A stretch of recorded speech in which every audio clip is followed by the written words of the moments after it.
Back to another episode of Imagine More. We missed you guys. It's been one interesting week. Both candidates are kind of getting towards the end, and some are gaffing up left and right. Others are coming in strong, and so we have a great show. We're going to dive deep into this last week of our politics before the big game, which we all know is the election on Tuesday. And so we decided to bring on a great guest, Miss Nia Johnson. She Hi. is, yes, she has so much good insight. And, I look forward to hearing from her and Seth. He raves about her all the time. So we look forward to getting her Uh, knowledge and so she can bless us in our podcast. And Seth is back like always. I'm back, just like always. He missed he misses Q. But yeah, Of Seth is course. back and we have a great show for you guys. How you guys been this week? Stressed. Been, Stressed. same. Why you been stressed? Can't sleep because of Trump. It's Can't like sleep.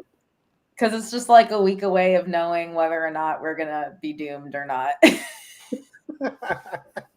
Yeah, Yeah, most definitely. I can't even like get a mindset in the potentiality that Trump does win. I don't even want to think about it.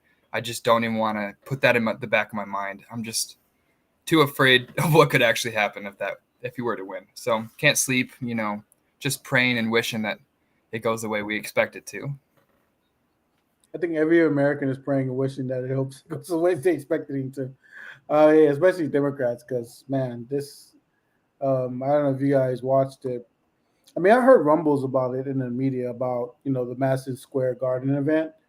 I didn't really pay attention to kind of what was said. I just knew it was kind of like one of those things where it was like, there was some racist things happening at Trump rally, and I was like, it happens every day at Trump rally, right? Happens every day.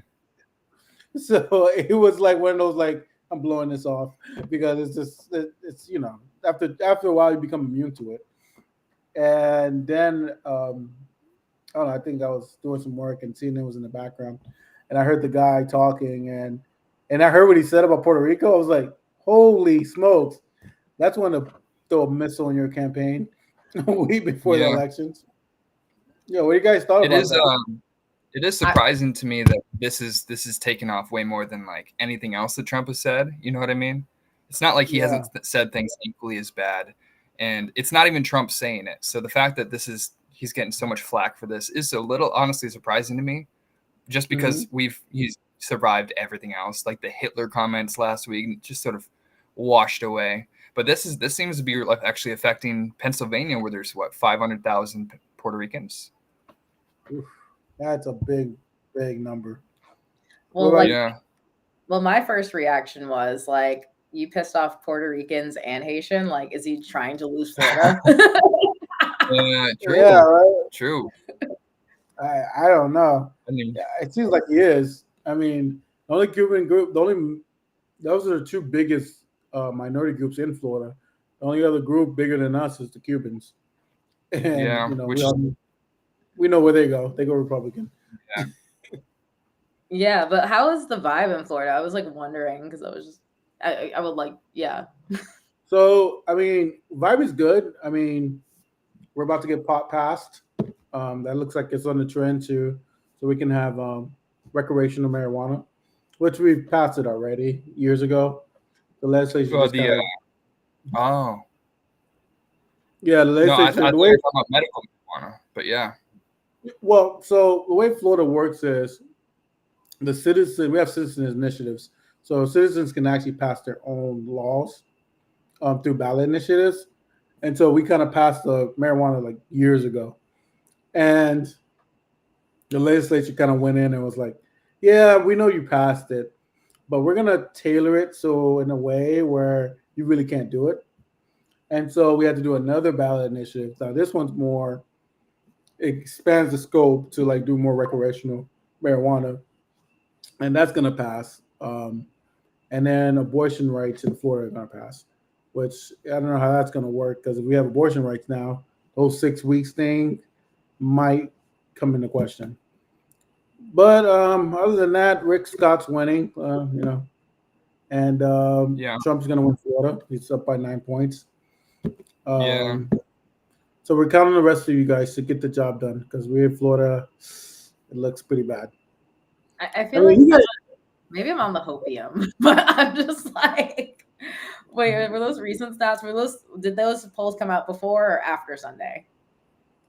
I imagine they came before Sunday, the polling, and I imagine that the polling will sway a little bit because minority voters tend to be late voters, and so it could definitely skew that vote. You guys are in these safe blue districts, though. It's like we know New York's going Democratic, and we know California's going Democratic. I'm the lone Democrat fighting these Republicans down here. Yeah. I appreciate it. Like, I think, like, honestly, I think people should listen to like Democrats in like red states more often because I think it's so easy to be in like this bubble, like everyone agrees with me, friends agree with me, and I feel like just like the algorithmic media environment just doesn't help that anymore. So just having like Democrats in like red states saying, "Hey, no, this is like actually really serious. Like, please take this seriously." I think just gives like a good reality check. No, I 100% agree with you. I mean, that's kind of what we do. We're like I said, Florida is really good about activism. We're one of the few states that we have a Republican-led state, like in leadership wise, but we pass the most progressives like agenda things out there, like in referendums. Like we're a Republican Not state, but necessarily we on have economics, though. economics. I don't think. Yeah, I think you're right, Seth. I don't think economically we're progressive enough. I think we're more like on, for example, marijuana passing. We're one of the few states that allows that. We're one of the few states that we're going to have abortion The rights. South, Yeah, we have. So there's a lot of things like we do that are progressive that most states don't do. But then that's why everyone says that Florida's the weird state because we have Republican leadership, but we have all these Democrat policies that go through without them. Um, but yeah, we're constantly in the fight with them. But we win some things, we win others. I mean, I've never seen it this red before. If that's what you, I mean, we've always been a purple state. Like this is the most red we've ever been, and so we're really hoping when people like Democrats in New York and California can come save us in this election because they're like because we have to pass the wave of the Trump, the DeSantis. So we have that wave right now going, and hopefully when they're gone, we can do a little comeback. I think we we have some new leadership in the Democratic Party here in the state of Florida. So I think that will hopefully drive better candidates to hopefully flip the state.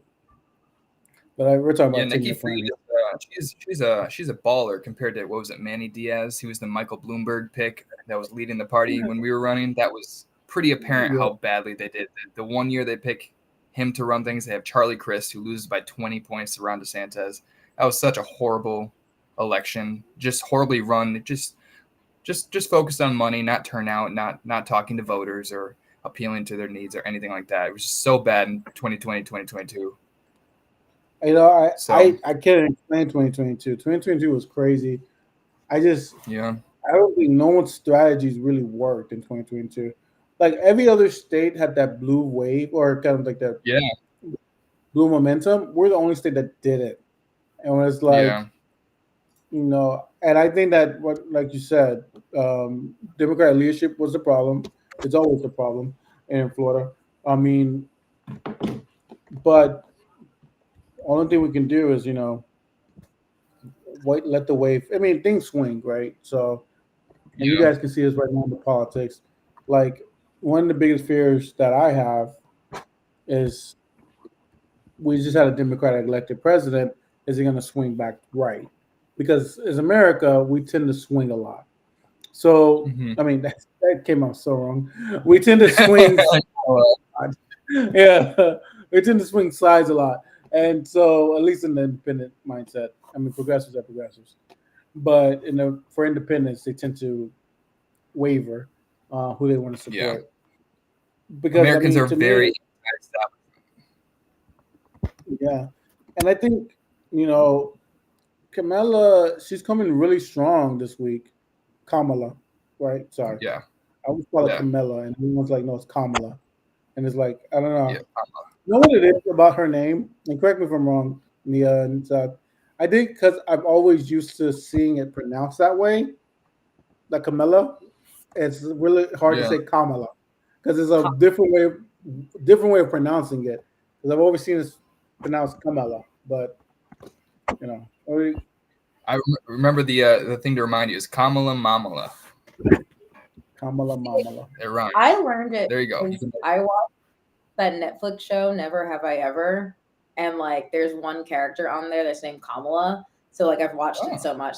Oh, Kamala. Never have I ever. I've never heard that show. So Netflix.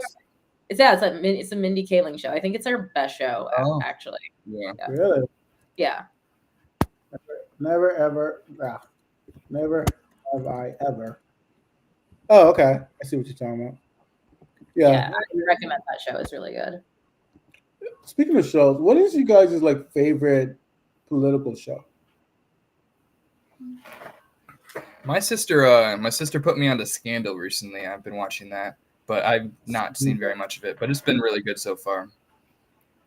And obviously there was a time when House of Cards was good to watch, but you can't rewatch it now that it's Kevin Spacey and you know all the shit he did. So, See, Well, and I haven't even like finished. I've watched everything except the last season of that show. I think. Yeah, same. I invested. same. Yeah. Like that last season I didn't see. So we can all take it that we've all seen House of Cards. Yeah. Okay. At least the most of it. Yeah. Most How of much it. of that you think is really happening? I mean, it's pretty accurate in a lot of ways. I mean, there's a lot of dark shit in politics, at least in the last, in the 70s and the 80s and 90s. Like, that's much more representative of what politics was like, way more corrupt than people let on. I don't know about all the murder stuff, but, from like government officials, they say that like out of all the politics shows, like the closest one that fits them or fits their experience is Veep. And like watching Veep, I was like, okay, I can see what you mean. Like I can see the vibe. Like really? Yeah, and it's like kind of like a balance because there is like very like it's like yes, horrible things happen in the Veep universe, but it's not as like dramatized as like a Scandal or a House of Cards. Yeah. But it's not like a happy show. It's like they're one way publicly. Yeah, go ahead. Oh, I was just saying, I feel like it's especially resonant with Kamala Harris being the nominee, going from the vice president to the leader of the party, to all this sort of stuff. And, she's all a certain way in front of the cameras, but she'd be cussing out the annoying staffers and all that stuff, behind the scenes. What needs to be done.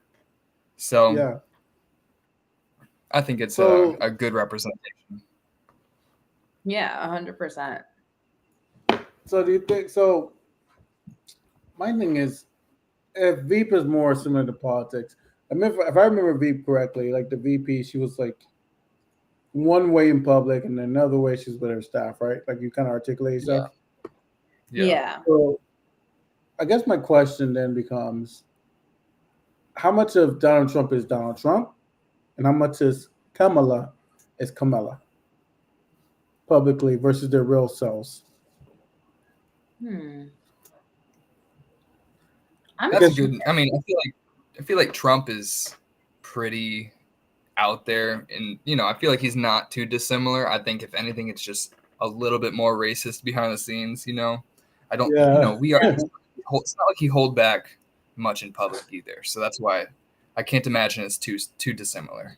But I mean, as we've heard from his top generals, the kind of stuff that he's willing to say behind the closed doors, it would shock you. Yeah, like the whole Nazi thing. One of my generals be more like Hitler generals.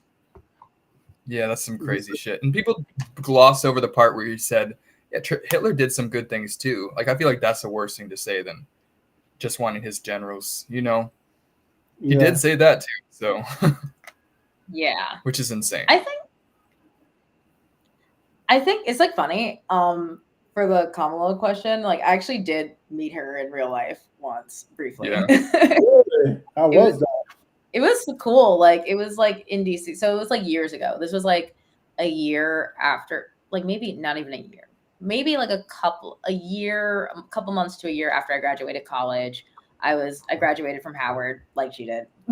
That Yep. wasn't a complete situation. But SCBU. yes, and we had homecoming the other week. So yes.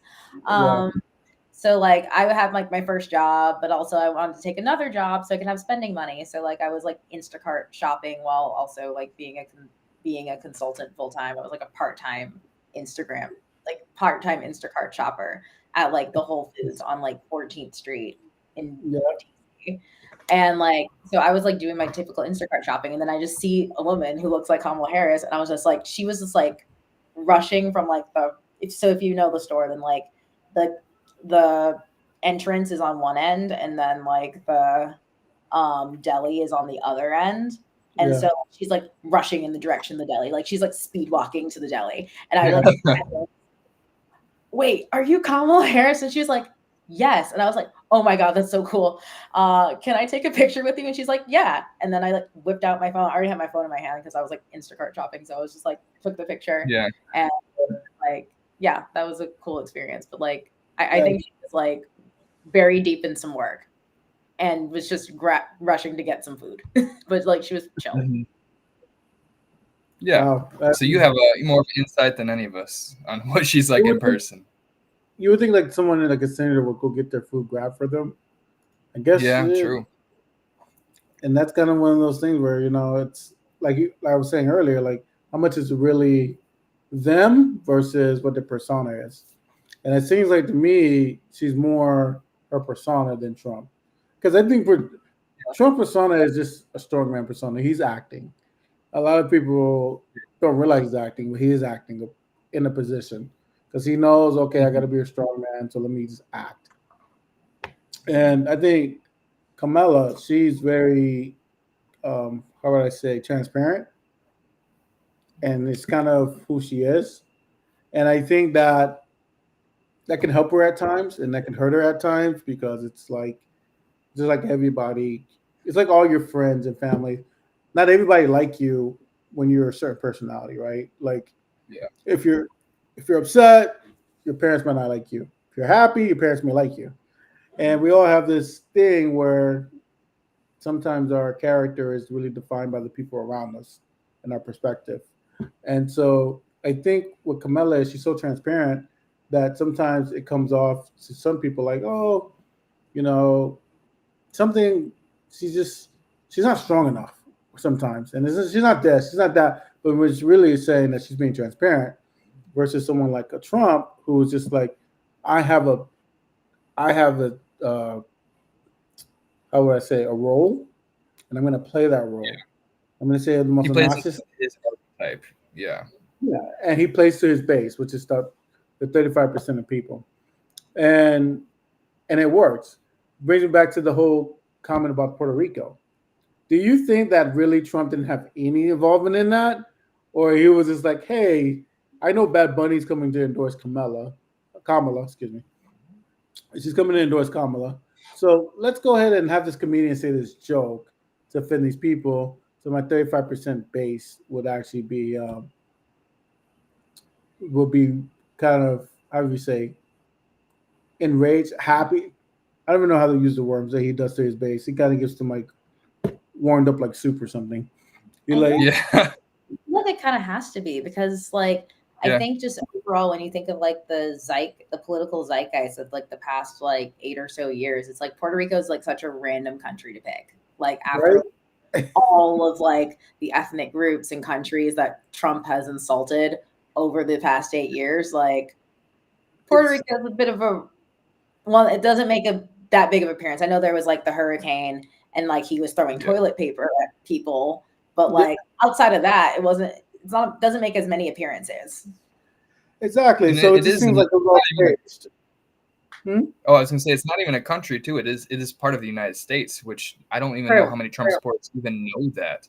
So Trump doesn't know that. I can, of course, he's not very smart. But I can also verify that he did know about the comment because apparently they were holding back Tony Hinchcliffe from using the C word to describe Kamala Harris, meaning they screened his joke. So they knew what he was going to say, and they were fine.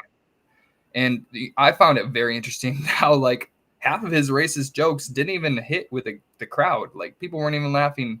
Like, his own supporters weren't even laughing at those jokes. So, you know, it was just such a bad move. And I would find it just so gratifying if Tony Hinchcliffe was the person that sank Donald Trump.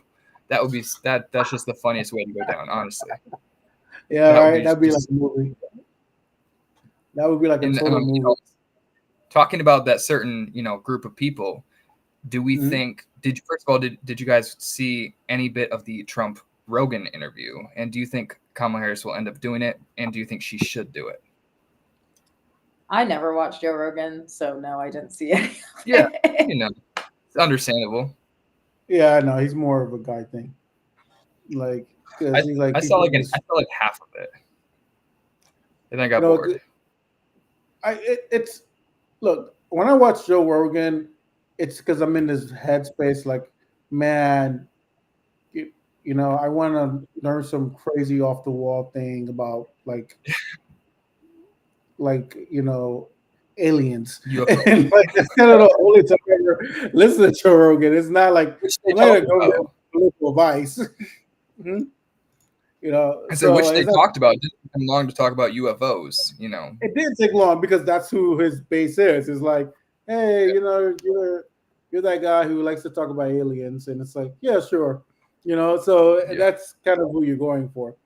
Do I think she needs to do it? I think she definitely needs to do it. I mean, because you know, at least some of the early polling showing that she's struggling with African American men and men, just men in general. And I think that she needs to do that because, I mean, like we said, it's a man, mostly men watch it. And it's not like the normal guy who watches it. It's the weird, you know, guy that's into aliens who thinks the government's, you know, got secret spies all over the place. It's that guy.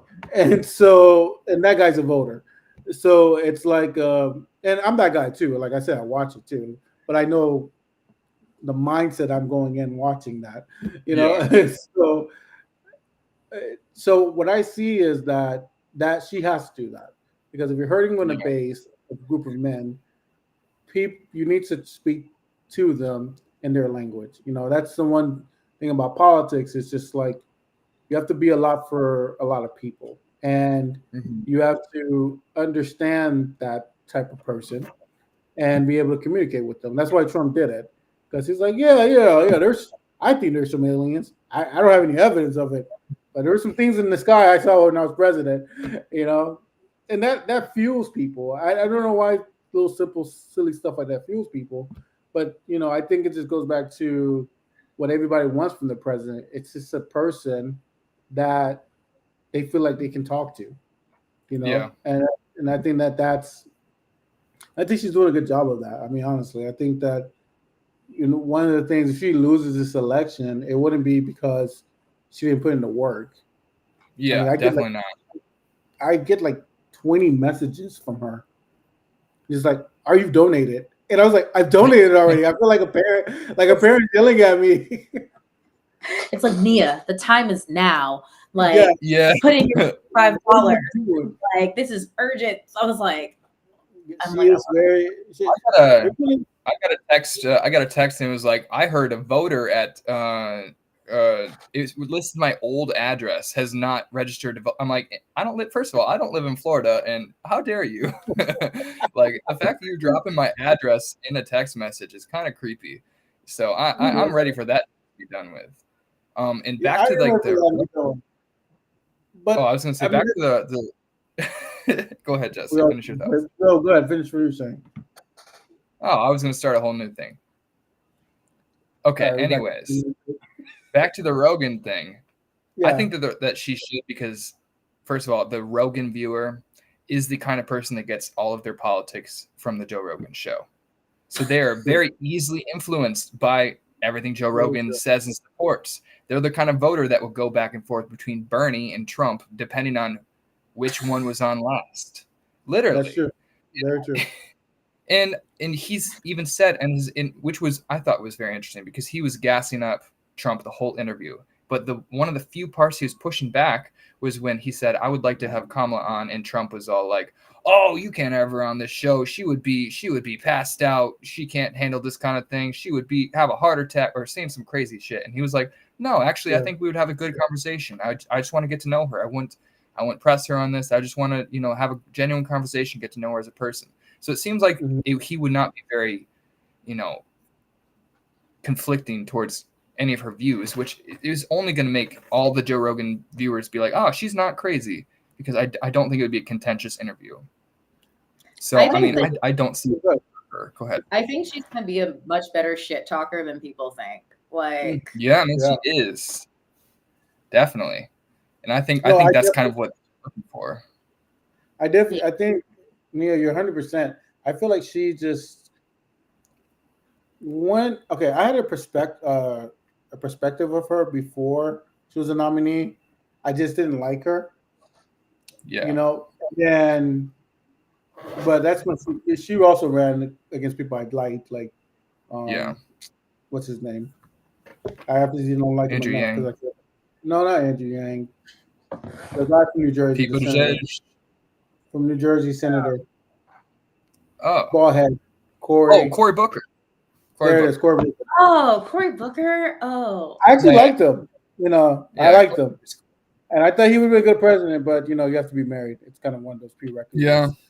That people don't tell you. It's like, hey, you can run for president, but you better be married, because people are going to vote for you. You know what? I think we should probably, I feel like maybe the first bachelor, no, actually the second, because there was a bachelor president, just way. Oh yeah. But I think the second bachelor president, I think, could be a millennial, because we're all getting married a lot older, or people are just forgoing marriage and kids. True. I think it's in line with very key demographic changes with millennials and Gen Z. So and I think people are thinking, beyond or thinking of models of adulthood beyond marriage and kids and everything. Not saying that's bad. The option is there, but I think people are making other options. No, I definitely think marriage is becoming challenged. I mean, the union is union. It doesn't matter if it's a man or a man or a woman. It doesn't matter as long as you have a union. That's really what matters. And I think that's what people want to see, is a union. I mean, bachelor thing, I think it's kind of cool, because really that'd be the president's dating. It's like that one movie. I would love to see that. That would be so relatable to me. Yeah, right? The president on social media. No, not The Bachelor, but imagine seeing the president on Raya. You're just flipping through Raya and see the president. Yeah, right? It's like, hey, man, you'd be like, I went to Harvard, I got a 4.0, so I was a good prospect. It's like, I like this prospect, I get to see him it's just oh, so what's your job industry? They say your industry is government, nonprofit, and it's just regular the president, just regular dating pictures. Man, it's gonna be hard to date someone. He's like, man, look at his qualifications, because you're looking at him I don't know. I'm just a lonely warrior. You're on a dating app and you're just see the president, you you're just oh fuck it, I'll swipe right, and then it matches. It's that would be rough. That'd be cool. That would be cool. I feel like it would almost have to be a Republican, though. Maybe not. I'm just thinking of the fact that think about how. I'm just thinking think about the fact how quickly conservatives are willing to drop their traditional notions when the 3 times divorced guy who, talks about, objectifying women, all these different things, how little they really care. How can they possibly be Republican, right? So the first bachelor president is going to be a Republican who matches with the Hawk Tuah girl on a dating app. The first bachelor guy cannot be a guy who's been married 3 times, who's had multiple affairs, who refers to grabbing women in an improper way. I can't imagine a president ever doing that. Yeah. Get the joke, Trump? No, I know. I'm just it's just more sad than anything. More sad Yeah, than but funny. well, it's true. It's like we never thought we No, would ever see a president. Think about the amount of scrutiny Barack Obama got for being Hussein Barack Obama, Yeah, and being just in the name alone. And it was yeah, like never, no affairs, no nothing, perfect wife, perfect two children, and it was like he wore a tan suit, and it was like a national emergency. Like, what's going on here? Why is the president wearing a tan suit? And now this guy gets to walk around and be like, oh, you know what? I can call this woman ugly. I can, do this. I can do that. I can do that. And I'm like, yeah, nothing happens. And it's like, oh. I think I that. miss- Okay, You go. were you gonna say you miss Obama? Because I do No, I was too. gonna say I miss like I miss when politics was professional to It some was, degree. Yeah, I miss the professionalism of like pre 2016 politics. yeah.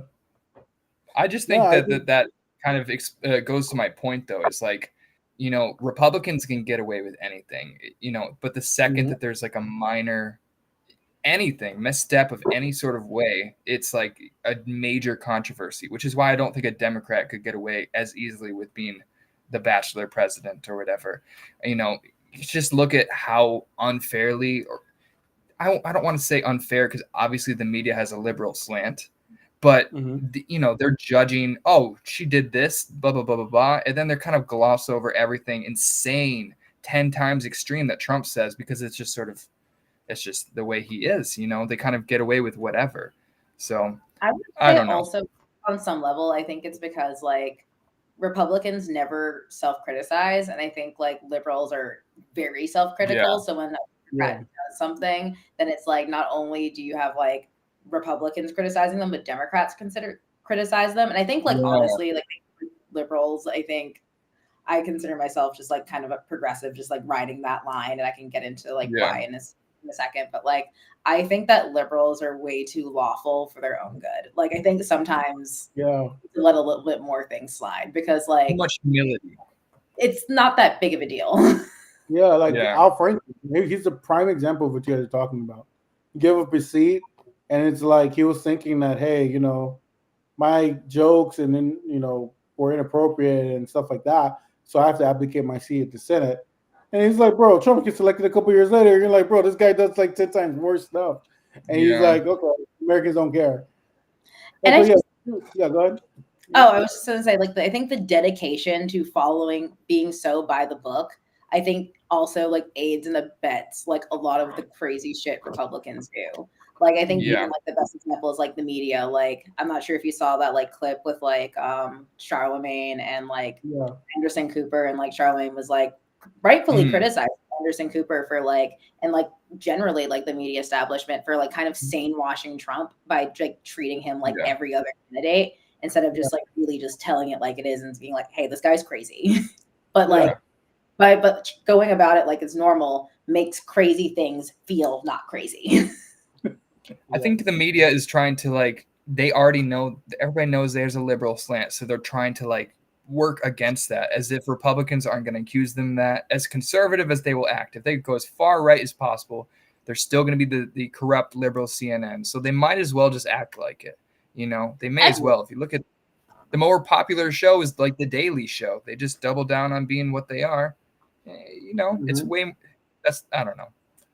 You get what also I'm it's saying? just like the Republicans are in Delulu land. Like Yeah, I think if you can just report the facts straight, it's going to like I guess in a conservative's mind is going to lean liberal because these people don't live in reality.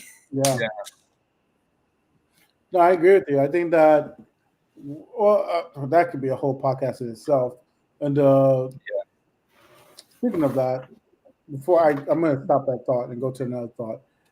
That could be a podcast. I saw just recently this week, the Washington Post didn't endorse a candidate. You guys hear about that?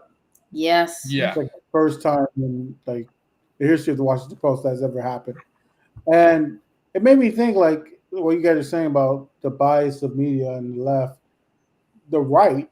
It's like they know we all knew Washington Post was probably going to endorse Kamala, and I'm going to get that eventually right. When I say Madam President, I don't have to worry about it anymore.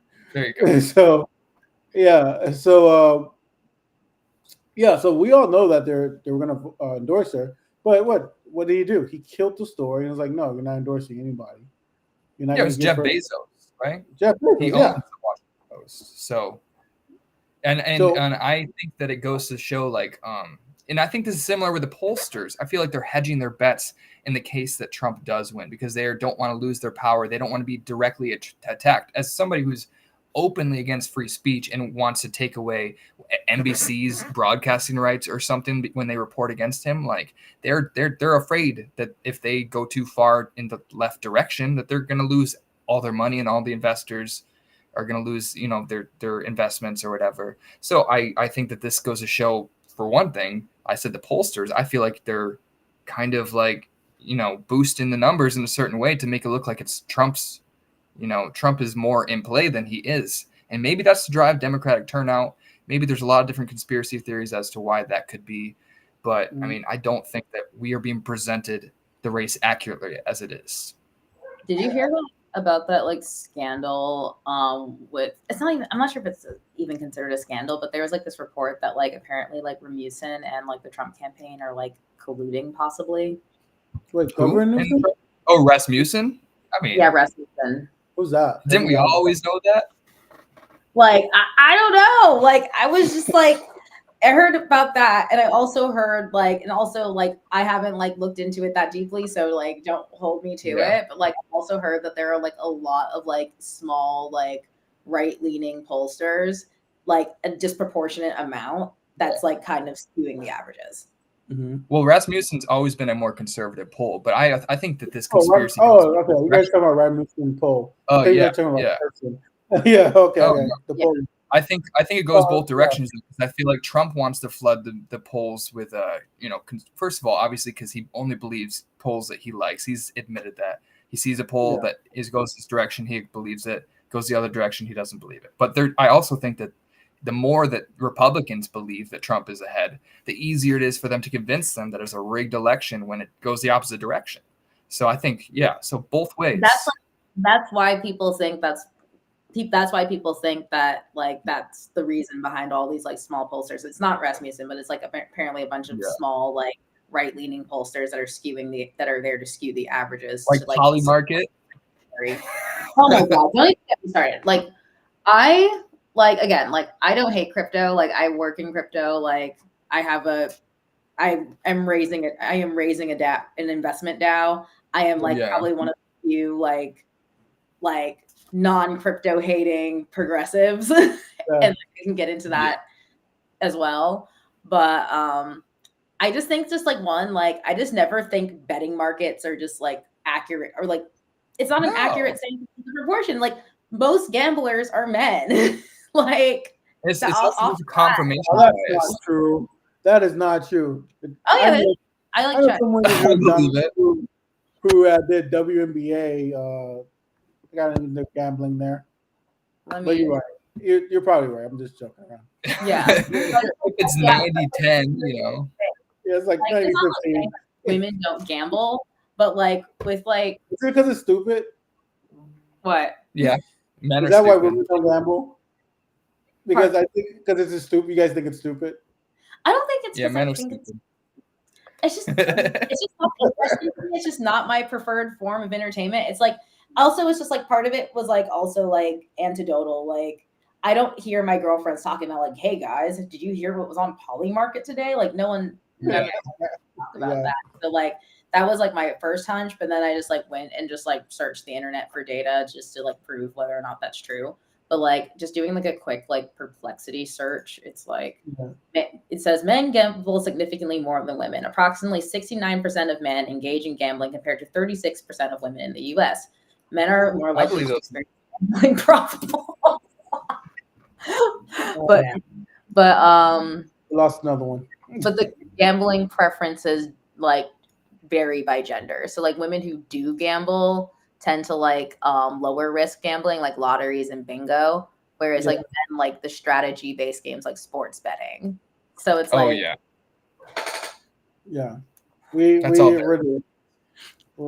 I'm not gonna lie, I went to Vegas and I was in Vegas, but I hate gambling. So it was kind of like Yeah, silly because I was like, you know what's I don't say I hate gambling because I do gamble, but I don't gamble like I gamble like $20. yeah, So I was like, I'm not a real gambler. It's like, yeah, I lost $20. We went back to the hotel. Let's get the free drinks. It's one of those things. Like, But yeah, but crypto is a very here. I've had people tell me crypto is the greatest thing. I've heard people say it's the stupidest thing. I fall in the middle. Like, look, there are parts of it that's more of a commodity trading. I mean, I understand that part of it. And for people who don't know commodity trading, it's just when you have tangible. Jesus, I'm too much of a lawyer. When you have something that's value, because I was going to say tangible assets, but that's when you have something of value that you essentially exchange, like currency is of value and other things, which crypto is. It makes sense because if people value crypto, you obviously can make money off the people's belief in yeah, it. But to use it as my main form of payment, I just go back to economics 101. It's like, governments make money, and our belief in that government is what gives that money power. And yeah, so that's why I've always been on the kind of like, I like crypto, but I don't understand it. And I could be yeah, because I'm an 80s baby. And, 'cause I feel like when you're in the 1980s, our generation had AOL. Like, like that's how old I am. Like we're the first one with computer and internet. like First home internet. So crypto for me is so complicated because I'm like, yeah, I remember I tell people this all the time. I started with pen and paper, and then I went to the computer. yeah. So, well, do you guys I ever mean, we're think that the still in other that thing, range too. huh? We're still old enough. We're in that range too, but like just on the precipice. Yeah, I still had yeah. the giant box computers and all that shit too. So, but yeah. Do you think that would ever yeah, be like a recognized international currency, crypto? Like Like really? like possibly. I think it's like different. I think the difference is that instead of putting faith in the government, you're putting faith in like a particular um Ecosystem? like foundation protocol code. So like you're more so putting because like it's all kind of set, it's all programmatically set by the code, like the amount of supply, like yeah, the deflation rate, if there is one, and like all that, all the other stuff is in a smart contract. And that's what allows it to be operate without a government, is that hmm like you're putting faith in the code. yeah. So, has there been like, since you guys know more crypto than I do, is there like a leading code that's like Oh, that's like a dominating the rest of them? Because I feel like there's so many different systems out there in crypto, So right? right Like, now, I would say the most popular, like the two most popular is like Bitcoin and yeah, Ethereum. So like Bitcoin is like totally like permissionless. Like the guy who made it is anonymous and no one knows who the fuck he is. And yeah. it's just Yeah. kind of like the Wild Wild West. Mm-hmm. And then like Ethereum is like run by like the Ethereum Foundation and like is like up and is like updated and has like a whole voting DAO and an organization that votes on like the standards and stuff. The guy who founded it, his name is Vitalik. You can find him on Twitter. Yeah, And that's I think the more like popular one that like are the one that people are willing to build on and put faith into is like the Ethereum system. So like most like consumer crypto apps at this point are like built on like Ethereum or like a L2 of Ethereum. So to explain it short, it's like there's a blockchain and yeah, that's the L1. That's like when you think of like Bitcoin, Ethereum, like that's what would be like the main chain. But there are side chains because like the main chain at scale, the gas fees got too expensive for the main chain So you have all these side chains that are like basically trying to defray the cost of a transaction in the main chain by bundling a bunch of by bumbling a bunch of transactions together and putting yeah, it in one transaction on the main chain. That would be an L2. So like a good chunk of the L2s that people are building on in crypto are Ethereum based. But like Solana, from what I hear, is like Solana is like another L1 that is like catching up, that seems to be like catching on with the consumer crypto space, which is the space I do. Like, so I'm not so on the commodities trading side. I'm more on like the, how can we make social fairer for creatives? How can we like, how can we make it so that like users own their data and like the platforms don't? So we have like a more fairer relationship between user and platform. So in case like there's another Elon Musk situation, we can all take our data, take our posts, take our friends, and leave. Yeah. Yeah, I think that's. I mean, that sounds more responsible. Because here's the thing, I feel like we're moving into society, and sorry, I'm going to get pretty idealistic here. That we're moving to a society where we're more international, and so we are, and I think we're trying to fight away of the old system and trying to debunk it with ideas such as cryptocurrency and UBI, because the old system just doesn't work for the technological era that we live in. And so the reason why I'm fascinated with crypto is because I just see it as just another medium of us trying to connect the whole world. And I just want to, and I guess my only takeaway about it is I don't see it really being adopted by governments like that. Outside of like, the islands, like the Bahamas and stuff like that. I haven't really seen it been adopted by mass government to connect us all together into this cryptocurrency. Yeah, and I think that's like very far off. I think like also governments never adopt like tech super fast anyway. That is Like, true. That is They don't have a true. vested interest in government doing so consulting. either. And like I was doing like digital transformations in like the 2010s, and it's just like it's so like there's just so many layers and so many rules on top of rules on top of rules on top of rules that it's like literally like it's like really really hard to get like anything done in a reasonable amount of time. Like government consulting projects will be like 10 years plus and it will still be going. That is so inefficient. Yeah. No, I just think about like when Mark Zuckerberg did that congressional hearing, and they asked him, "Was like, hey, how do you make your money?" And I'm like, "You're a sitting U.S. senator. You don't know how Facebook makes money." It's like, oh my God, are you talking about? I think Orrin Hatch said they that. were going at, Yeah. I was on. I was like shocked. I was just like, I was shocked. Were you really shocked though? Because he's like 90 years old. like, But you know. he's a But senator. but it's like, how are you? Like, I think it's like, Republican senator. it's like I don't want to You know, sound like an atheist, but at the same No time, way. I think this is why people say like push back on the gerontocracy in government, because it's just like if you're not going to be up to date with what's going on with like most Americans, then It should be I mean, forced think about Chuck Grassley. pardon. So think about Chuck Chuck Grassley. Oh my Yeah. God. Have you ever read his tweets? Have you seen what he does on a day-to-day basis? Like that guy, he's got his little farm, and he's tweeting his.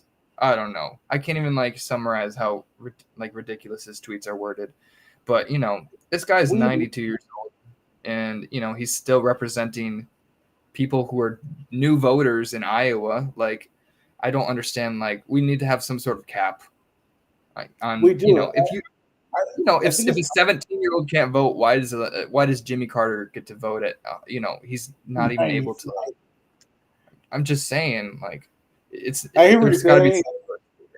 It's gotta do something. The problem is, look, at the end of the day, it's like me. Like, I know my lane, right? So like hip hop, like Seth is more of a hip hop head than I am, but I'm more no. I listen to hip hop, but I know like. I'm a 90s, 2000. Ja Rule probably ended it for me in 50 Cent era, 2010. And now, I know that's my lane. Like, I'm not going to try to be in the lane of, like, who's the new rappers now? I don't even know. I'm in the same lane as you. I'm not going to lie. Yeah, I don't even know their names anymore. So it's like, that's my Lil lane. Uzi Vert was the last one for me. See, I feel like I follow more so female rappers now. So like Glorilla, Megan Thee Stallion. Yeah, so I'm with you on that. I'm like following more female rappers than I follow male rappers, which is kind of weird, but their music is better.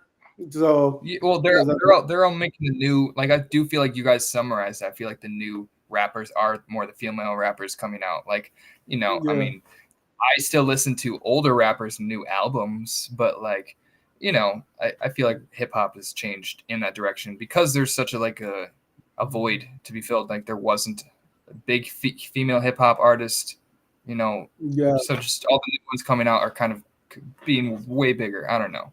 It just sounds they're talking about stuff that, like, because I feel like as a men rapper, and I could be wrong, but we've been listening to the same stuff for like 50 years. Like whatever. Yeah, Men are not gonna very rap about anything that we haven't thought about since 1960. It's like when you think about it, like, even the rappers, they're rapping stuff that they were talking about in the 60s. The only difference is in the 60s, they just can't say it blatantly. And nowadays they say it blatantly. And so now I just feel like the women rappers, no one's really heard that before, Yeah, like exactly. a woman. Even though it's some crazy stuff sometimes, I'm not gonna lie. There's some lyrics I'm like, it's like, take us for, which I forgot one rapper said this, like, take him for $1,000 and then leave. Like what? I was like, wait a minute. It's like, so it's a little ratchet, but it's still like their voice, It's kind of what's going on in the NBA right now, the WNBA. Yeah. Like, like they're getting their voice because they've been silent for so long, and that's why I think Kamala is. Yeah. She got. See, I try to get it, but full circle, and that's why I think that she has the opportunity. And I told my wife and I told our mother-in-law that she's going to be the first Black female president. That to me, female president, not because it's just she has a whole bunch of checks she can make. It's the for me it's the representation that we've come. Perspective. Yeah, we've come a long way.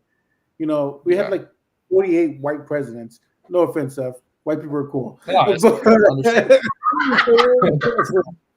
I said 48, which is a completely wrong because there's only been 44 presidents, or 44, about to be 45.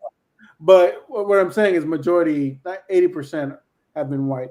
And, we finally have Barack Obama, which is great. I thought we'd have Hillary, we're not going there. And now we have Kamala. And I think, to me, this is a great opportunity, not because, we want to check another box, but it's just because she is qualified. Like, at the end of the day, what we're going to say is, like, she was a United States Senator. She was an Attorney General. She is Vice President of the United States. She has more qualification than Trump does. Like, let's just face it. So if we're going to say, hey, she's not qualified, that doesn't make any sense. You can't say that. Say she's way more qualified.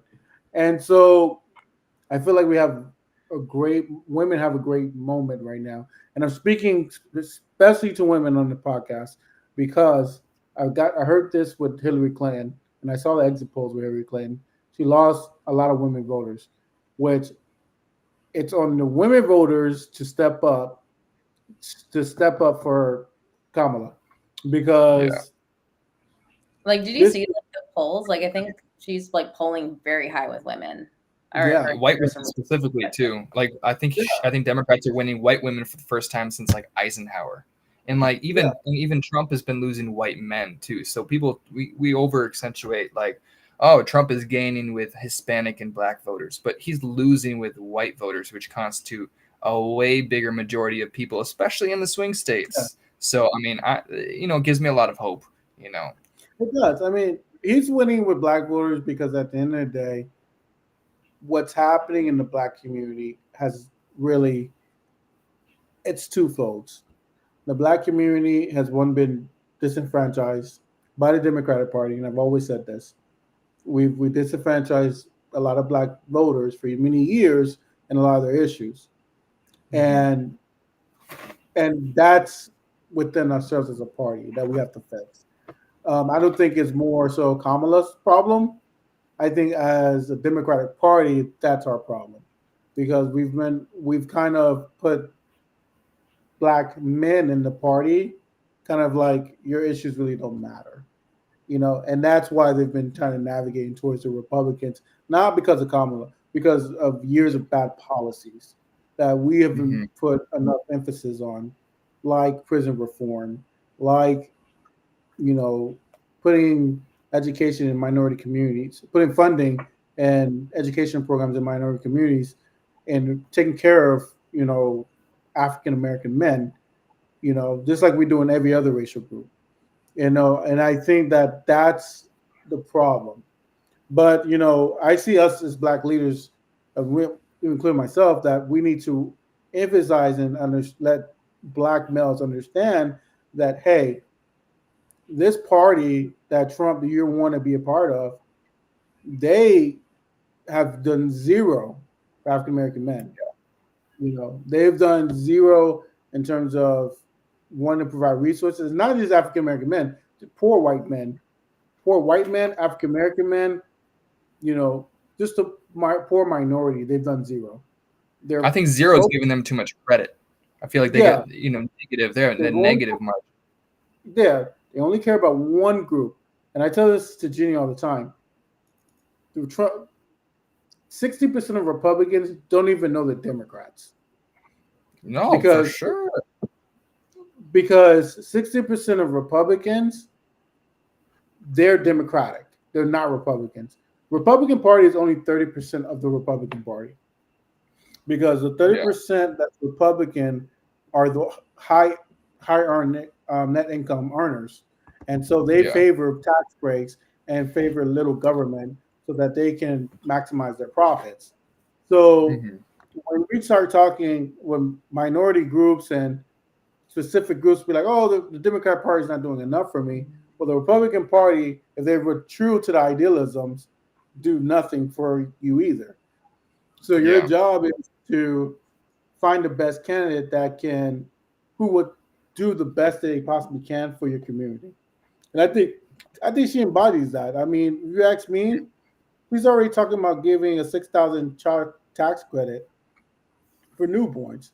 That is so beneficial to a lot of African American families when they when they come out, because it's like, I had a baby and I know it's cost, and I have insurance, and I know how expensive it is. It's in the tens of thousands of dollars. And then imagine you have a newborn and that's the first thing you have to worry about is a medical bill. Like, and that has more of an impact on the minority community than any agenda that Trump's going to pass. Because all Trump is talking about doing, hey, let's let me get more tariffs. Let's give them a tax break. And it's like if people even listen to what he says, it's like he's never going to pass these things. He's just saying. Yeah. It's like, and that's a good thing he won't pass them, because they would be decimating to the exact interests that people think that they would be benefiting from. Like, I literally grew up in the most rural of, maybe not the most rural, but very rural area, very Trump support signs everywhere, Trump supporters. If they really like followed through with their own interests and the things that they value, they would be voting for Kamala Harris. Like they don't even realize what Trump actually stands for. They talk about smaller government, free speech, defending this, defending that. All those things Kamala Harris does better. Because and you can start to show out with like the Liz Cheney demographic of people who are, Republicans voting for a Democrat for the first time. Also, a lot of guys consume way too much porn to jive with what the Republicans are planning. Yeah. It's 2025. Yeah. That's good. They should just really just run on like, Trump will take your porn away. Yeah. Oh my God, that'd be like the greatest sign. Did you see that one ad where there was some actually a very like graphic ad of like some guy like doing his thing, and a Republican senator like takes his phone. It was very like overt and like literally what they would be doing. Like, how would you even enforce a policy like that? Are you going to start monitoring like television shows if they're too graphic? Like, talk about free speech. You want the government to start monitoring what TV shows are allowed to show you? Come on. I think like everyone jokes on the internet about having like an NSA agent watching them. I feel like to enforce that porn thing, it's like that the NSA thing would have to be real. Yeah. And talk about authoritarianism. Like, doesn't get more overt than that. Well, I mean, look, I think you hit the nail, you hit around the nail now. Nia, like most Democrats, if you say you're gonna lose your point, you lose Republican and Democratic votes because I was watching this. Actually, it was Joe Rogan. The guy Yeah. went in there. It wasn't Joe Rogan. It was Patrick. The Value The Value Patrick Bet Entertainment. baby. Okay, Yeah, yeah, I know what you're talking. it's kind of similar to Joe Maybe. Rogan, but he has Yeah. like a business. He has like a business slant to it. So Yeah. I was watching that show, and he had the guest of I think he was the CEO of Pornhub, right? And he's like, I think he said some crazy number, like they have like 1 billion like impressions a day, Yeah. That's as insane. like a day, and I'm like, man, that's a huge industry, and that can't be all Democrats. No. That's like, yeah, that's a huge industry, and so I just want to see how the Democrats and Republicans like the fact that Project 2025 is going to take all that away from them. Yeah, Have you got? but they won't acknowledge that Project 2025 is a Trump policy, as we've discussed. And it's just so insane the level of scrutiny they're willing to look at everything Kamala Harris does. But then, like, Mhm. the second that Trump says anything, even though you could verifiably prove all these different things, they just go along with whatever he says. But then they'll go on this, they're the transvestigators, they're fucking looking at every single detail of every single person on the other side to find dirt on them. But they won't look at the fact that Trump is buddies with Diddy and buddies with Epstein, and he was held, financially liable in a civil suit for rape. All this stuff, like they'll just pretend like it does not exist. No one will even pretend. They will just block it out of their brain. Funny is when magazines talk about Epstein, and I'm just like, they're like, yeah, this person's with Epstein. I'm like, your candidate's with Epstein, and they'll just like deny it. I'm just like, his name is on the flight logs. What the fuck? Oh, he didn't know about that. Oh, he's a good guy. Once he found out what he was doing, that's when he stopped going. They'll just create excuses for them left and right, and they make the same excuses when it comes to the Hitler comment thing. Like every single Trump official, he was fired, so he just is, they're all mad at Trump. Every single person that ever worked with Trump says bad things about him when they stop worrying about him. There was a large controversy of the turnover in the Kamala Harris campaign in 2020. How many of those staffers are talking about her is a secret communist and she's a secret, all the things, all the equivalent side of the accusations they're making against her? Nobody says that about Kamala Harris. They used to work with her, even if they had a bad relationship. It just does not become more overt of how horrible of a man this guy is. Yeah, I mean, but the thing with Trump is I think people know he's horrible, and I think that they don't care. They don't care because I think for them, they think the presidency doesn't have an effect on their lives. They just so far, yeah. And then I think that's why people vote for people like Trump, because they're like, yeah, he's funny, he's comical, and he can't really do anything. And that's how they take their approach with him. It's like, but he can do a lot. Like people don't realize how much he can really do. It's like, they don't realize because they're the white people that are not affected by it. Just ask a Muslim person who should be in, you know what I mean? The Muslim ban, or like the Latino. My friends texting me, don't vote for Trump because like my family's going to get deported. Like there's the people facing these consequences realize this and aren't voting for him. But they're being protected. Nothing's ever going to affect them because they're in the majoritarian demographic. So So yeah, man. So you guys gotta go out and vote. I mean, this is very important election. I don't know what you guys are gonna do next week. I know that Tuesday is the actual election. So we'll figure out a date that we're gonna come on. Maybe before, maybe not during, but maybe before. Maybe we can chime in when the results are coming in, and then I think maybe like the next day. We're still not going to know what's happened, but we're going to have a sense of a direction. Most likely we're going to be like, all right, looks like Kamala's winning, but we still are terrified, and we can sort of cover from there on. But the day of, I'm definitely gonna be drunk the whole day. I just don't want to don't want to deal with it. I'm just gonna go smoke a bunch, watch a happy movie, go to sleep, wake up, and like have the Apple News alert tell me whatever they need to tell me. I wish I could do that. I'm gonna be obsessively watching the numbers, and it's gonna be terrible. You're way better than us, Nia. I'm gonna be looking at it's gonna stress me out. Okay, it's just gonna freak me out every time like a state gets called for Trump. It's just gonna stress me out, and I know myself, so I'm just going to go. And we know 13 is going to be called for. 13 states is going to go to him. So yeah, it's the 7 that's on the top. What 7 are we? We have to really look at. State Nevada. We got Nevada, North Carolina, Arizona, Michigan. Yeah, Wisconsin. I mean, this is insane. It's like North Carolina, they're tied. I've never seen this. I don't believe it. Wisconsin, they're tied. Definitely don't believe that. Michigan, she's pulling ahead. Maybe in some cases ever tied. I think I was believing. I was going to say I would have believed that Trump would win Pennsylvania until the Puerto Rico thing. So now I'm back to that could go either way. Really, yeah. I was thinking that. I don't know. Maybe I'm too much on the hopium. What do you think? I mean, now I'm back on that train. Now I think she's going to win Pennsylvania, but I always thought that she was going to win Pennsylvania. That may be a contrarian point. I was more worried about Michigan, to be honest. Ooh, yes, I'm not honest.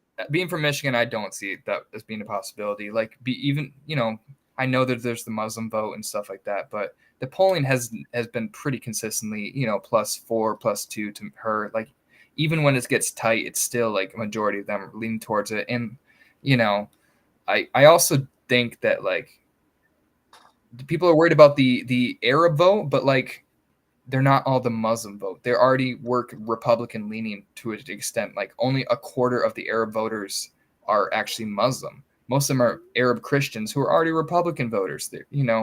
And a lot of Muslim voters were already more socially conservative and all the stuff anyway. So I don't think that it's gonna pull away from her as much as people think. Like I don't think that they would otherwise go for Kamala Harris. So I think it's understandable that they would assume that, but at the end of the day, like especially with you saw the Rudy Giuliani comments about Palestinians. I think at the last second, a lot of people are going to realize the stakes, and I think that they've been kind of capping about who they're preferring because they want her to change her policies to cater to the pro-Palestinian vote before the election. But at the end of the day, they're not stupid enough to think that Trump would be better. So I think at the end of the day, Michigan's be safer than people think.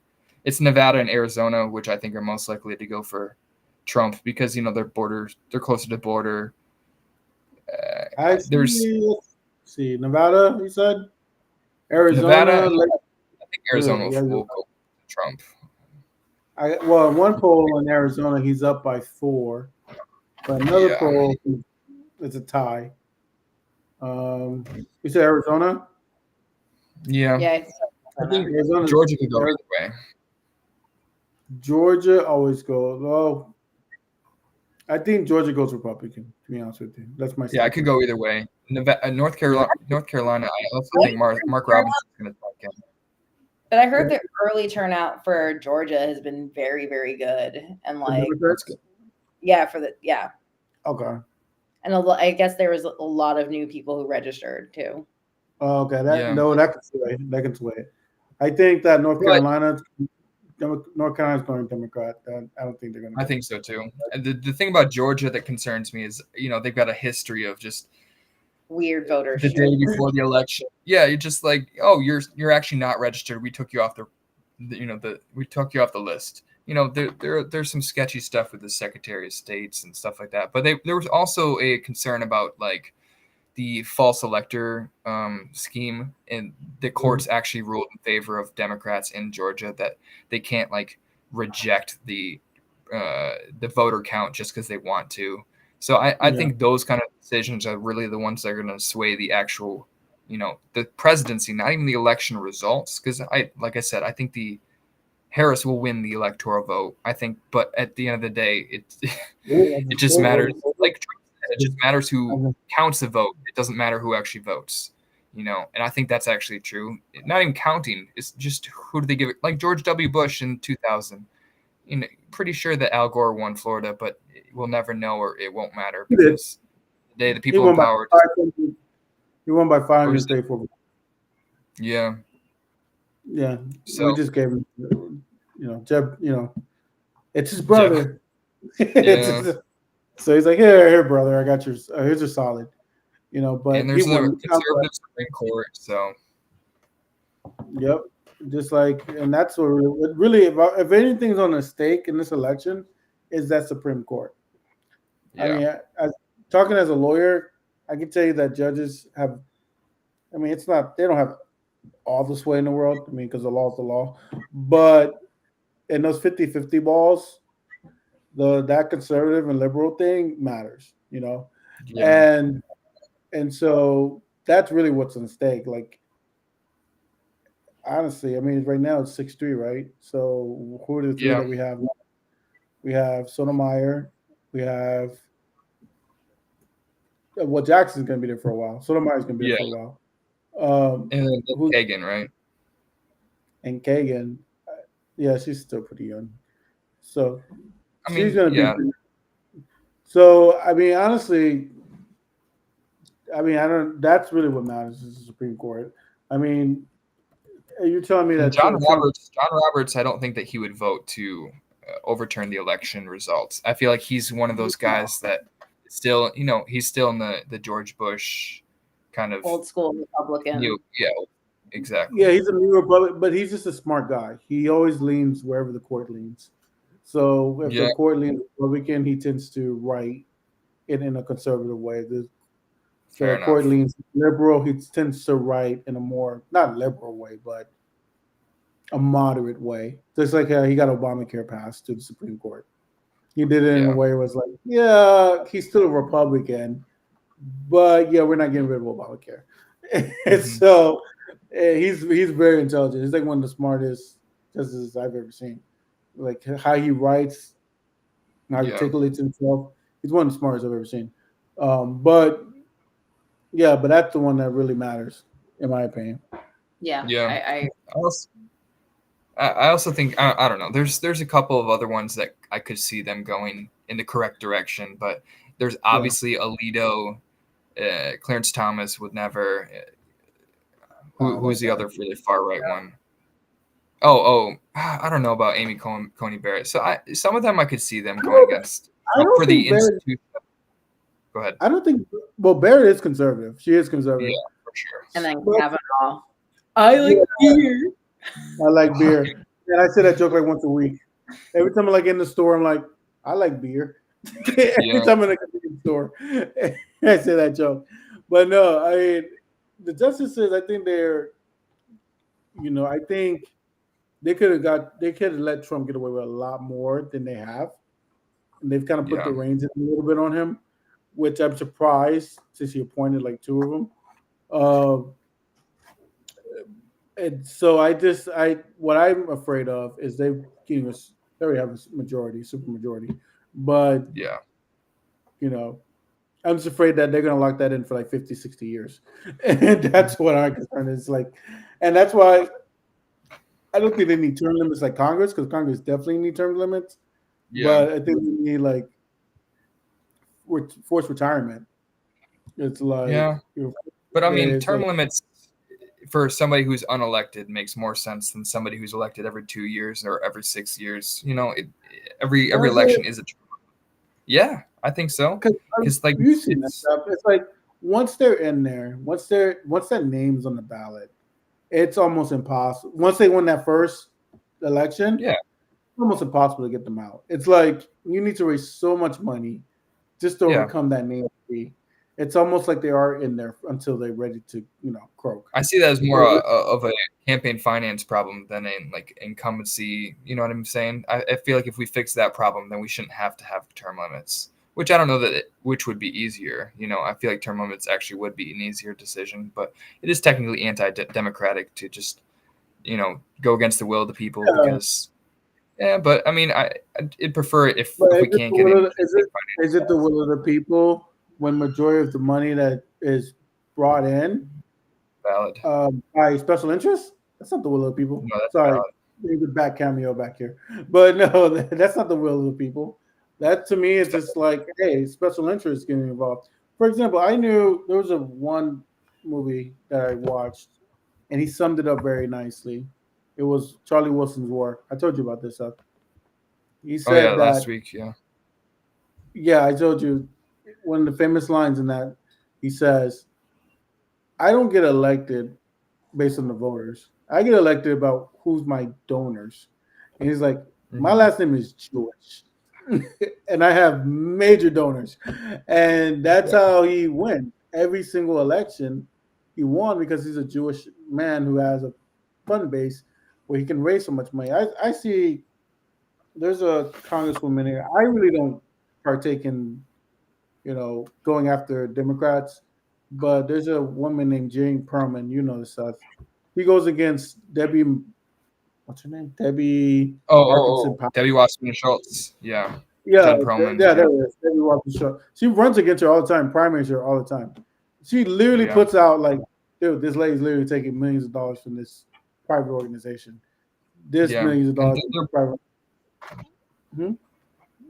Oh, I What was do you just think? saying they're both Jewish, and she's They're both just Jewish, more yeah. willing. That makes her more willing to call out her for how much money she gets from APAC, which is like $1 million a year or something like that. So Yeah. it's an interesting perspective. She's never been even close to winning, but she's definitely Yeah, she but keeps trying.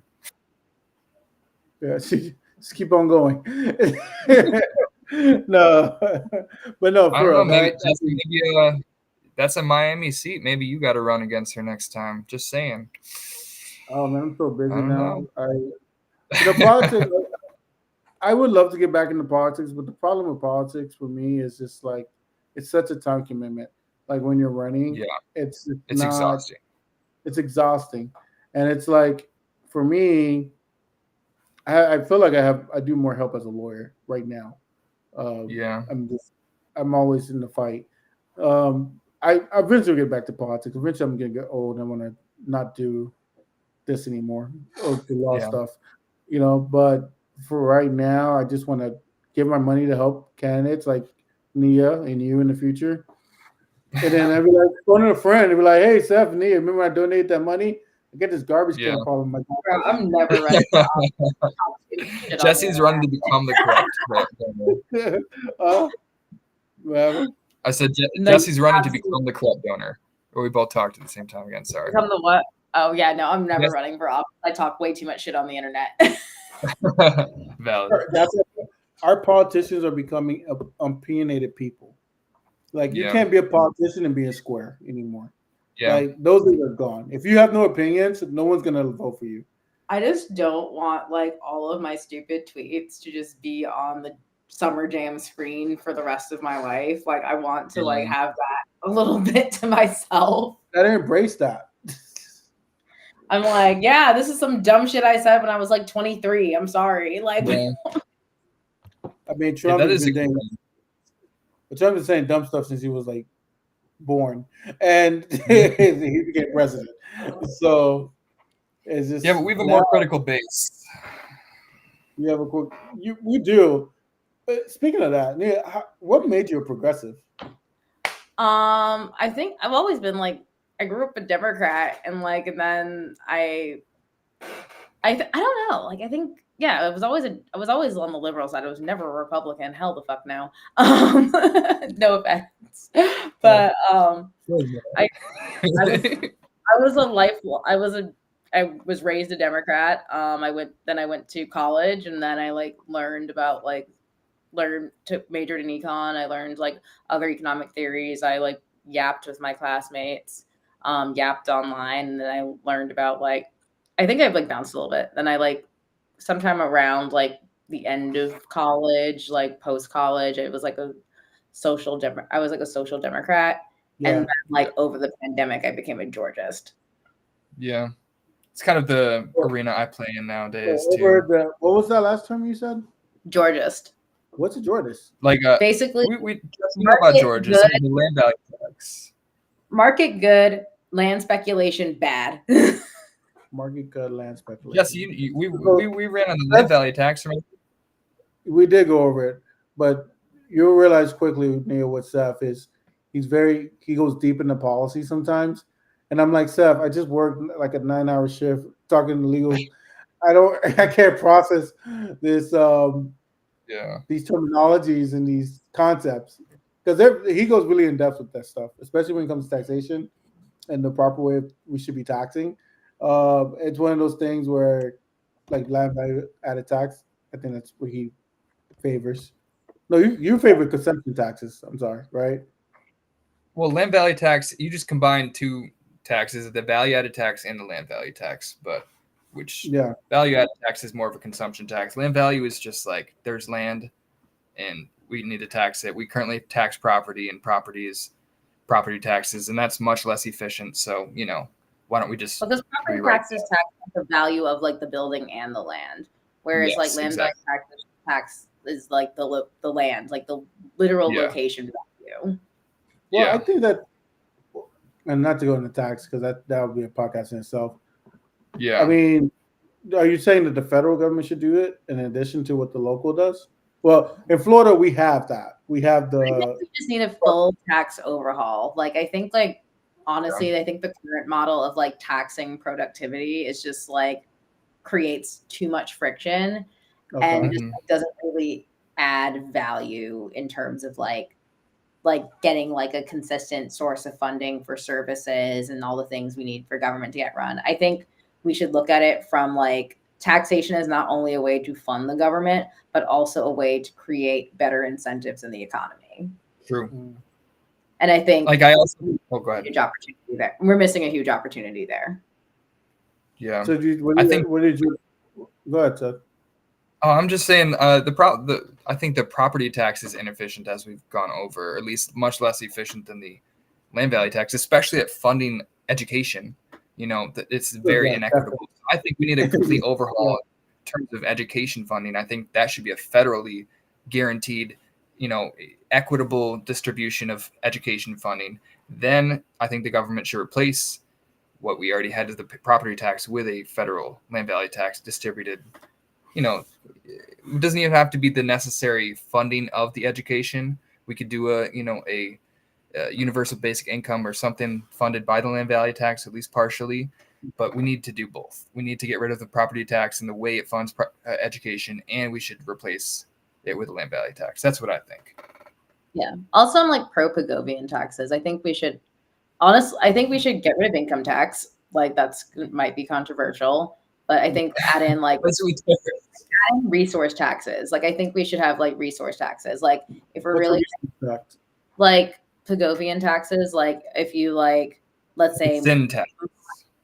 Pardon? They call it a sin tax, taxing on like certain behaviors, like cigarettes and alcohol. I wasn't just thinking about that, but like things like, okay, like let's say if you are trying to burn carbon, it's like, you need to probably tax for carbon. Or if like you want to frack or something, then like you get taxed for fracking. Or if you're using X limited natural resource, like that should be taxed. And then I think that incentivizes companies to like use their R&D dollars to like find other alternatives. Yeah.